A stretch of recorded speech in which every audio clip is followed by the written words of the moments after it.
Thank you for coming, man. I appreciate you showing up.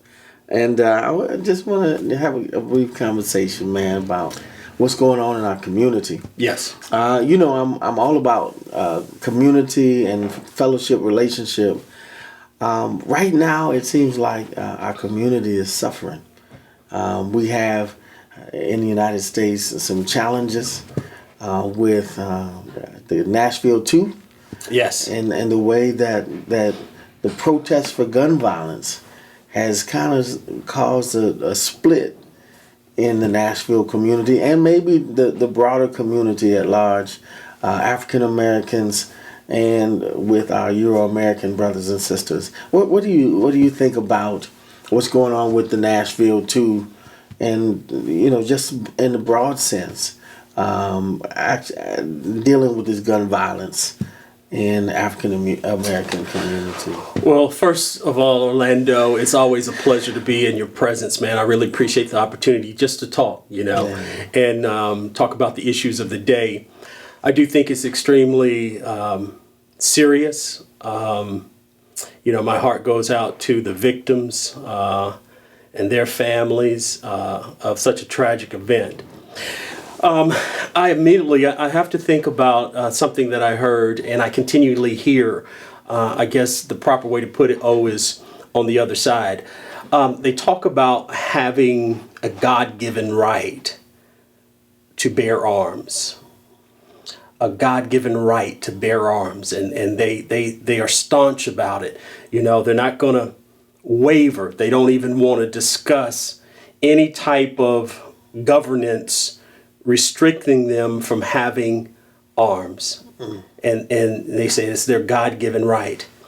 And yet I cannot find where anybody was born with a gun in their hand. Right. Mm-hmm.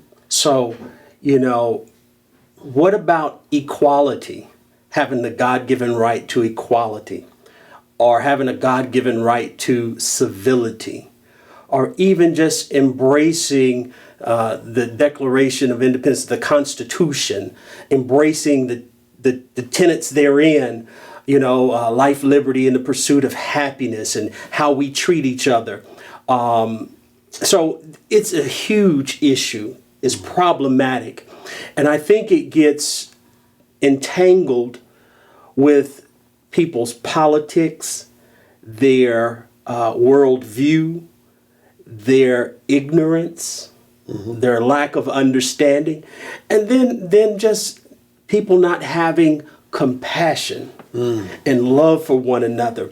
And what's so perplexing to me, Orlando, is that many of the people who on the other side, again, they have the audacity to say that they're Christian and they hold to the Christian faith and tenets. And I don't see that expression coming out of them. So therefore it becomes even more problematic. And so, we have to deal with that and all that represents. And we're seeing it being spilled out in everyday life, in our politics, in the way we treat each other, in society at large. You talked about being Christian. Even in our own communities, we are seeing some polarization in those who profess Christianity and those who have become disillusioned. Wow. And said, I don't want to be Christian. The Christianity that we have or espouse is powerless, is impotent. It doesn't do anything but make preachers money, like yourself. Right. You're one of them rich preachers. But what it speaks to is the way that we have not engaged in community. Yes, I am a pastor, and it really pricks me because I remember a time once back when I was coming up and a young lad, the church at large, the black church, was so engaging. If you wanted to be elected, you had to come to the black church.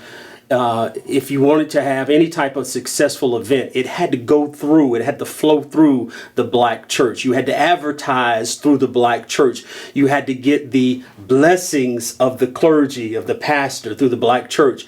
And so that was a a centralized institution in our community. That and the barbershop and the beauty shops, Right. you had that affected change in our community. We were talking earlier about community. You're huge on community. You've helped me foster and embrace that totality of community. The proverb, "It takes the entire village to rear a child," is so true. And we've got to get back to that. And so with modernity, what I see today, the absence of church. Churches themselves, with the multiplicity of denominations and thoughts, they're doing their own thing. Right. And it's not a sense of community. And here's the thing for me, it's okay to do your own thing.